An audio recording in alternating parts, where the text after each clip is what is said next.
Well, thank you all for coming out tonight. A couple minutes ago, I spoke to David Adams, the campaign manager of Dr. Paul, and congratulated Dr. Paul on his hard-fought victory tonight and told him that we would be standing side by side on Saturday at the Republican Unity Rally. This campaign didn't end the way we thought it would end, but it's confirmed something to me that there's still something great about this country. There's still something great about America. And I learned so much about the people in this room and the people across Kentucky who stood with me, who gave up their free time. There's a woman in Laurel County named Anita, who I never actually met until Saturday, who made thousands of phone calls on my behalf, who believed in me and who believed in our cause and worked oh so hard to try to make this a successful campaign. There are a lot of folks who worked on this campaign who were brought into the political process for the first time.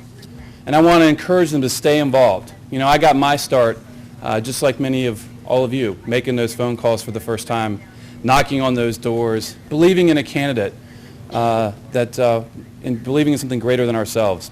And I want to encourage you that even though sometimes elections don't turn out the way you'd like it, to stay involved. Find the next candidate, find the next campaign, find the next cause, and keep that passion and keep moving forward.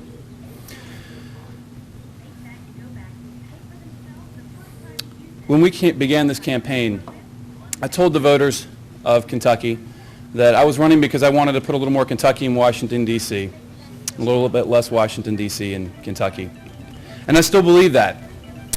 But in order to do that, the Republicans of Kentucky must unite, and we must unite behind Dr. Paul. Now, we had a spirited debate, and we have a lot of things that divide us, but we have more things that unite us. Fiscal sanity, holding Washington accountable, repealing and fixing health care the right way, and handing our children the future that's as bright as it ought to be. And all of this, we're united, and we need to work together to elect Rand Paul. So tonight, my campaign comes to a close, but I pledge my full support for him in the coming election. To his volunteers and mine, I again reiterate, please stay involved. We need you. We need to come together. Now, as for me, some have already asked, what do I plan to do in the future? I've got to remind you, I still have a job to do in Frankfurt, and I was actually working pretty hard today.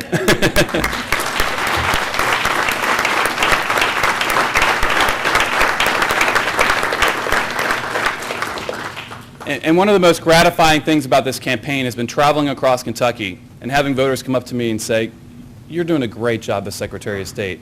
You helped me with this adoption. You helped me get my company formed. You helped improve our election laws. And there are a lot of folks here in the audience tonight who are part of that team who have made that a success. And it was very gratifying to have those reminders, and I'm very proud of them. How about a round of applause for the folks who worked with me to make that a reality?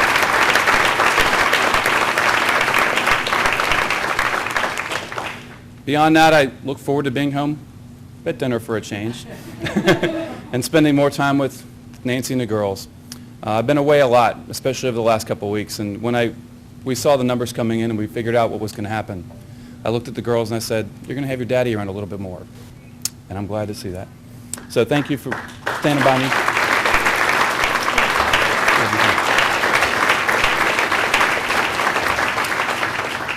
They were the ones that inspired me to do this in the first place, and I'm never going to forget that my first job is as a husband and a father. Just over a century and a half ago, another native Kentuckian who had just lost a Senate race sat down and wrote a letter to a friend. He said that during one of his previous campaigns, he told anyone who would listen that they should stand with anybody who stands right. And now, after his own loss, he said he was perfectly willing to stand by his own advice. So tonight I'd like to borrow the words of our 16th and perhaps greatest president, Kentucky native son Abraham Lincoln, by telling everyone who supported me in this campaign to stand with anybody who stands right. It's time to put all differences aside, unite behind Dr. Paul. He needs our help, and I, for one, stand ready to serve. No candidate ever enjoys coming up short. But in this moment of great challenges for our nation, it is clear to me that there's much more at stake. I want to thank all the volunteers, many of who are here tonight in the audience and who are watching at home, and everyone who supported us. Thanks for being such loyal supporters all along. I will never forget each and every one of you. One I want to specifically mention is Mitch McConnell. I spoke to him a few minutes ago. He's been a dear friend and a mentor. He's done Kentucky proud by leading the Republican Party to great heights here in Kentucky as well as in Washington. We just need to get him more soldiers for his army. My campaign manager, Nate Hodson, my entire campaign staff, they've done an amazing job. I want to thank each and every one of them from the bottom of my heart.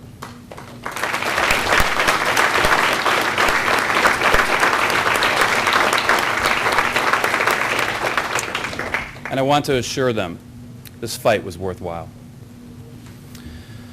Most of all, I want to thank those who've given me the opportunities to get here. To my mom and dad, my sister and brother-in-law, and Nancy's family, as well as a whole bunch of teachers. I mentioned last week at our rally at my alma mater, Dixie Heights High School, the words of wisdom given to me by my former basketball coach and teacher, Dean Fuchs, upon finding out around graduation when I was getting ready to go off to Harvard for college. And he said, go up there and learn as much as you can, and then come back here and start making Kentucky a better place to live. And that's exactly what I've done. And that's exactly what I plan on doing in the future. Thank you, good night, and may God bless America and the Commonwealth of Kentucky. Thank you. Thank you very much. Thank you very much.